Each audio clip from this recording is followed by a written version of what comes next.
Welcome back. You know, over the last few centuries, thousands of people from Tucson and south of the border have made an annual pilgrimage from Nogales to Magdalena, Sonora.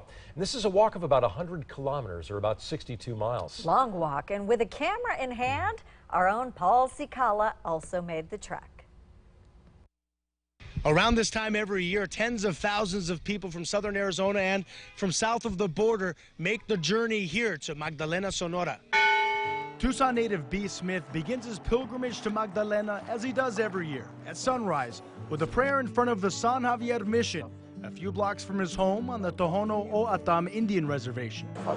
Tribal members like Smith make the journey every year from the mission founded by Father Eusebio Quino, San Xavier in Tucson, all the way to the Church of Mary Magdalene in northern Sonora, the place where Father Quino died and was buried. It's fulfilling. Fulfilling for Smith, who, like many others from southern Arizona, gets a ride to the border and from there, walks. Walks. And walks. Almost 100 kilometers in all. I'm pretty much overwhelmed and renewed in faith that so many people share in that same journey in the same spirit.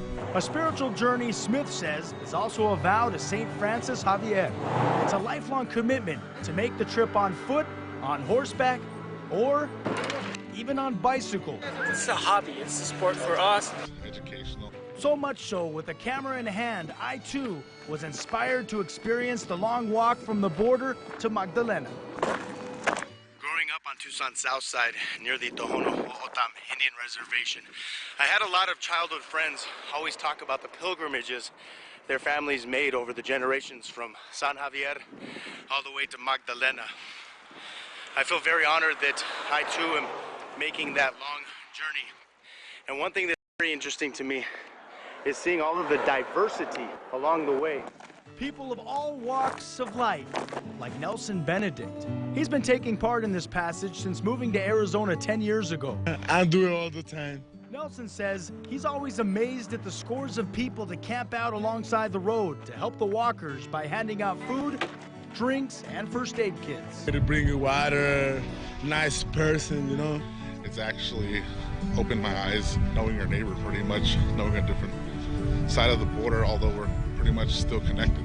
And that connection is evident more than ever with all-out fiestas in Magdalena, welcoming walkers as they make it to the church. Most pay tribute to St. Francis Xavier, while tourists like Peggy Alford take in the town's festivities. And you see people coming together and sharing a common belief in something bigger than themselves. It is so full of life. Life, faith, and people celebrating in Magdalena. I've traveled all through Mexico, and I encourage other Americans to come down. In car or, of course, like Smith and countless others, on foot. Finally completing it. Even more people from Tucson are expected to make it here in Magdalena on Saturday, October 4th. That's the biggest weekend of all these festivities. Reporting from Magdalena, Sonora, Mexico, Paul Cicala, News 4, Tucson. Wow, it's so great that he got to do that, hearing about it in his childhood, and he did it himself. And he was so excited. He was posting on Facebook all weekend about his progress and very excited about the trip and about putting that story together. A wonderful job. Nicely done. Fantastic. All right, the forecast is fantastic. Yeah, as well. John Patrick fills in the numbers. He's next.